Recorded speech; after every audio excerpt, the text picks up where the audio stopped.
बात करते हैं क्लास 10th जो इंग्लिश चैप्टर सेकंड है पोएट्री का, फायर एंड आइस। इसके सेंट्रल आइडिया के बारे में बात करेंगे। फायर एंड आइस इसके राइटर है Robert Frost. Central idea of this poem, the poem fire and ice by the Robert Frost expresses the idea that the whole world would in the end the either of two way by ice and fire। देखिए poem fire and ice जो है ये Robert Frost के द्वारा ये अपना express करना मतलब होता है अपनी भाव को रख रहे हैं।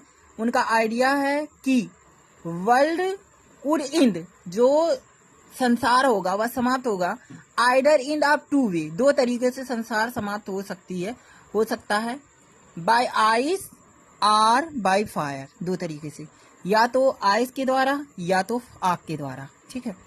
The poem fire and ice by Robert Frost express वो अपनी विचारधारा व्यक्त करते हैं आइडिया की the world would the end the either of two way, दो तरीके से एंड हो जाएगा बाय आइस और फायर या आग के द्वारा।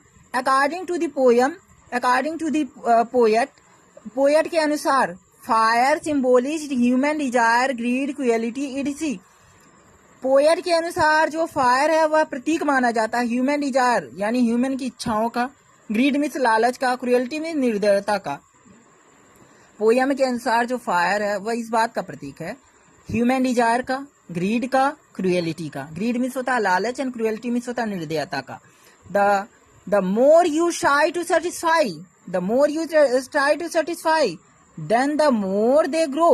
जितना आप इसको सेटिस्फाई करने की कोशिश करेंगे, the more you try to satisfy, जितना आप इसको सेटिस्फाई करने की कोशिश करेंगे वह उतना ही them more than grow, them the more they grow, वह उतना ही बढ़ता जाएगा।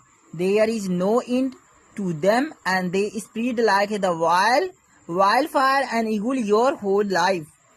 कहने का मतलब ये है देयर इज नो एंड, इसका कोई एंड नहीं है, टू देम इसका कोई एंड नहीं है, and they spread like wild fire, यह कैसे वाइल्ड फायर की तरह बढ़ता जाता है, वाइल्ड फायर की तरह, आग की तरह यह बढ़ता जाता है, जंगली आग की तरह यह बढ़ता जाता है।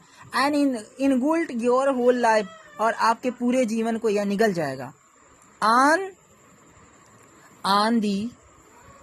ऑन दी अदर हैंड, और दूसरे तरीके से आप देखेंगे ice symbolise indifference in the human relationship, hatred and coldness and the rigidity.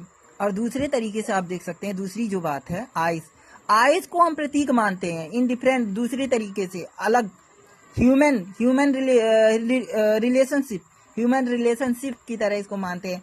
घेड़ा से इसका हम तुलना करते हैं। एंड कोल्डनेस में होता है रूखापन मानते हैं। एंड रिजिडिटी कठोरता से इसको तुलना की गई है इस चीज का, आइस का। एंड द पोएट का जो व्यू है, मतलब इसमें नजरिया जो है, पोएट की जो विचारधारा है, the poet has the view that both, दोनों उनकी जो विचारधारा है, दोनों fire and ice are equal competent in the bringing the world to the complete end। जो संसार का एंड है वह लाने के लिए, संसार का एंड करने के लिए दोनों इक्वल रूप से पार्टिसिपेंट हैं, माने दोनों इक्वल भूमिका निभाते हैं।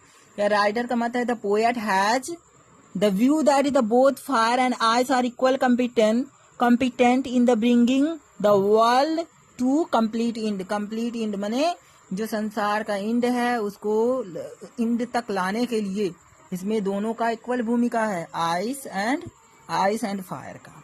और आइस का क्या मतलब है, फायर का क्या मतलब है, दोनों हम ऊपर देख चुके हैं। धन्यवाद।